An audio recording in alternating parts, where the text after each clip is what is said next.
I should never have married an older woman like you. Those were the words of my ex-husband, Harold. He always said, younger women are better. I feel embarrassed walking next to you. If I could, I'd start my life over. That was 12 years ago, but his words still haunt me. Before we continue, don't forget to like this video, subscribe, and turn on notifications. Welcome to Revenge Scales, where justice always wins. My name is Rebecca, and I'm 50 years old now. I married Harold when I was 35, and he was 5 years younger than me. Back then, I worked as a nurse, and Harold was a new doctor at the hospital. He often asked me work-related questions, and I found him sweet and eager to learn. At first, I never thought about dating him. He was a doctor, and I was just a nurse. Plus, the age gap made me hesitate, but he kept talking to me, and eventually, we fell in love. Since he didn't seem to care about the age difference, I stopped worrying too. After 2 years, we got married. But after 5 years, Harold changed. He started treating me badly and flirting with younger nurses. He even told me he should have married someone younger. I ignored it, not wanting to cause drama. Then, I found out he was cheating with a much younger woman, a former patient. He didn't even try to hide it. He coldly told me that she was pregnant with his child. I couldn't take it anymore, so I agreed to a divorce. Of course, I asked for spousal support, which made him furious. You want money after everything? I should be the one getting paid, he yelled. He never thought I'd demand anything after what he did. Even his father called me, saying it was natural for a young man to want a younger woman. I was disgusted. Since Harold refused to pay, I got a lawyer. My lawyer assured me I was entitled to support, so I fought for it. Divorce was tough, but I won the case. I got my support, canceled our apartment lease, and moved into my own place. I also changed my last name back to Harper. Harold transferred to another hospital. I wouldn't want to work with an old hag like you, he sneered before leaving.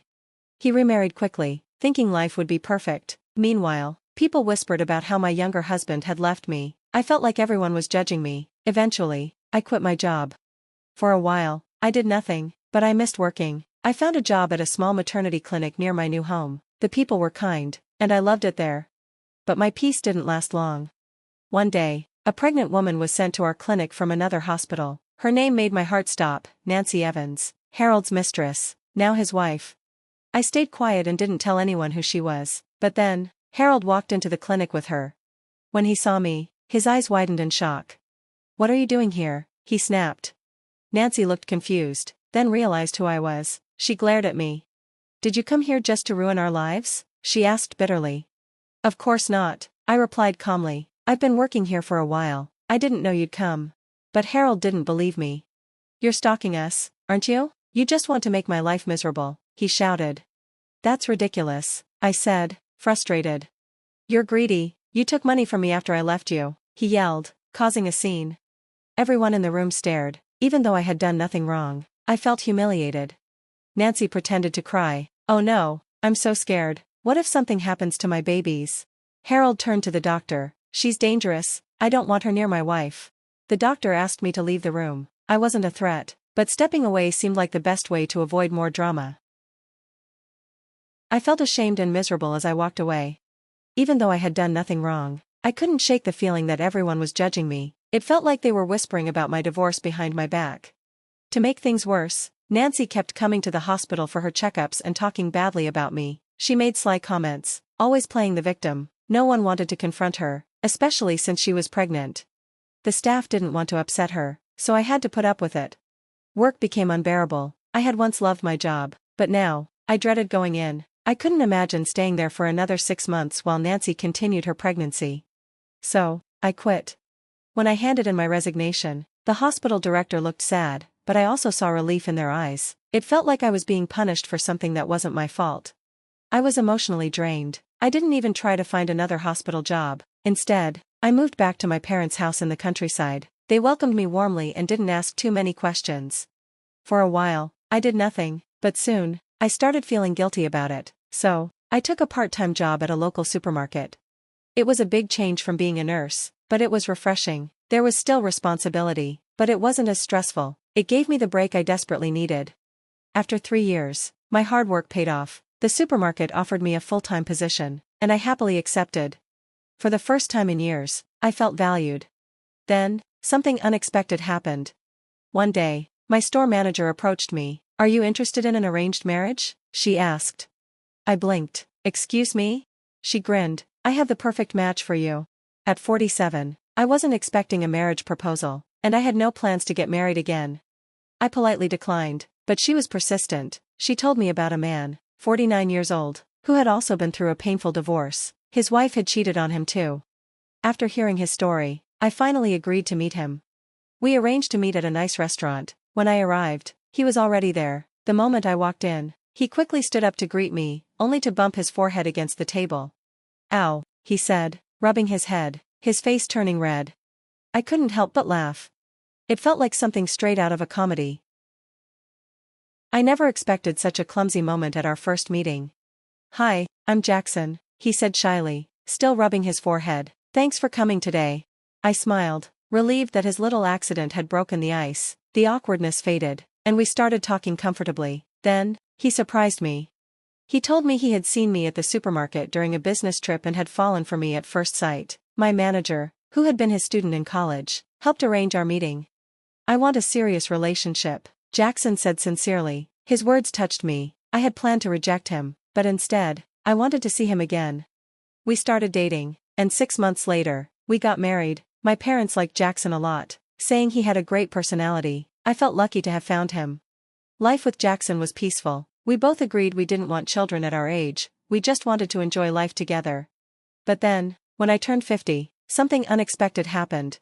I started feeling sick, so I went to the hospital. I thought it was just an illness, but the doctor gave me shocking news. I was pregnant.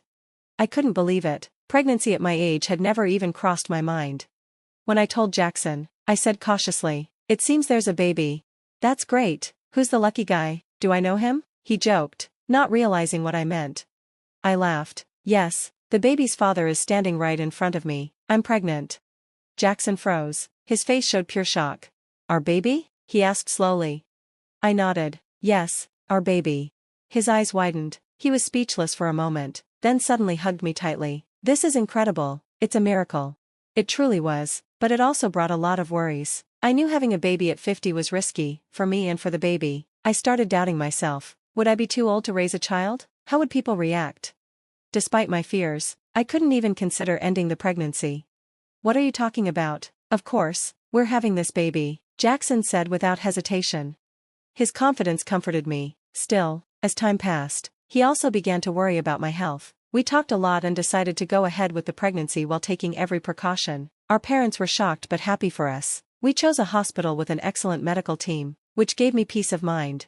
One day, I went in for a routine checkup alone because Jackson had work. As I walked into the examination room, I froze.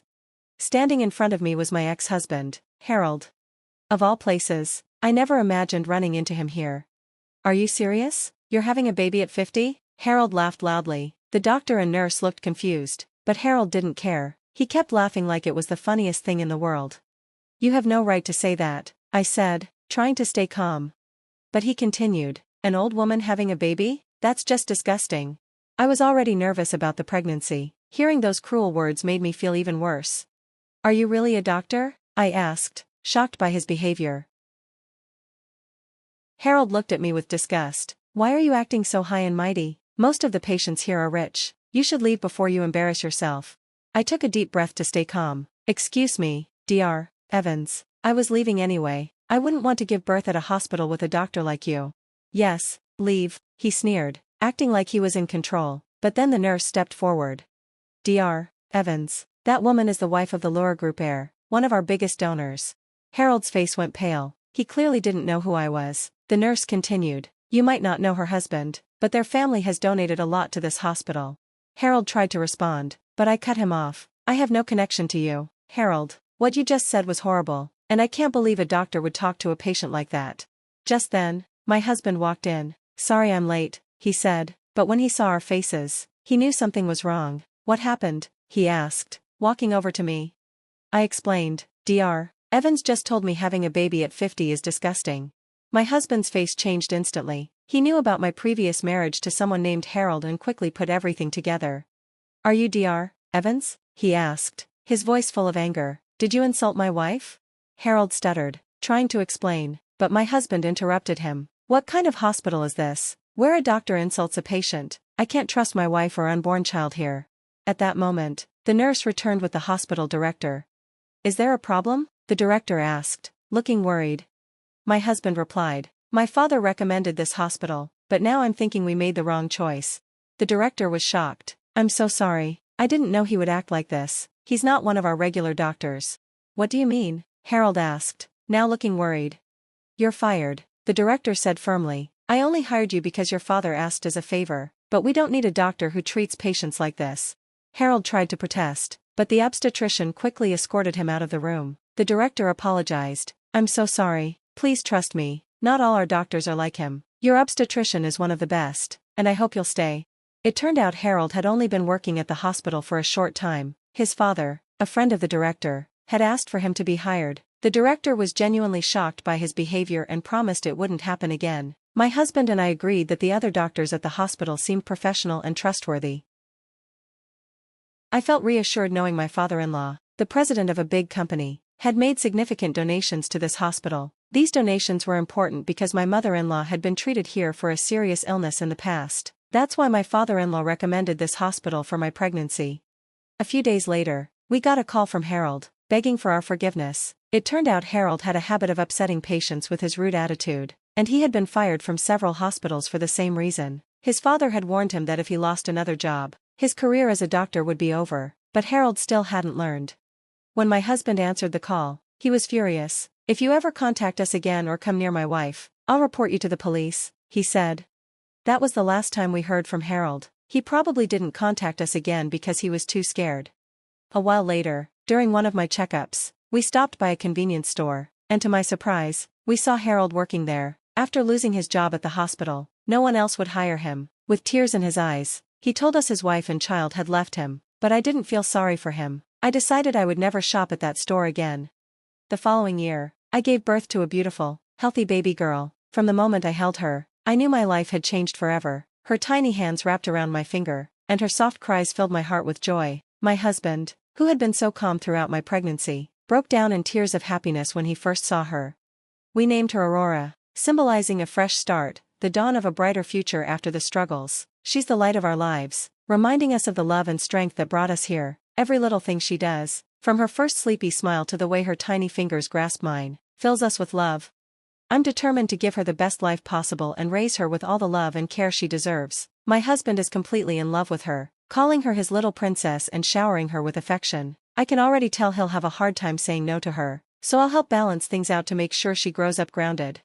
But no matter what, we're ready to face everything together as a family. Aurora has given us a new sense of purpose. Her laughter fills our home, and every moment with her becomes a cherished memory. She's our Aurora, the light after the darkest nights, and I know we'll do everything to make her world as beautiful as she has made ours. Thank you for listening. I'd love to hear your thoughts. Leave a comment below if you enjoyed the story. Subscribe and like the video to discover more. Your support means a lot.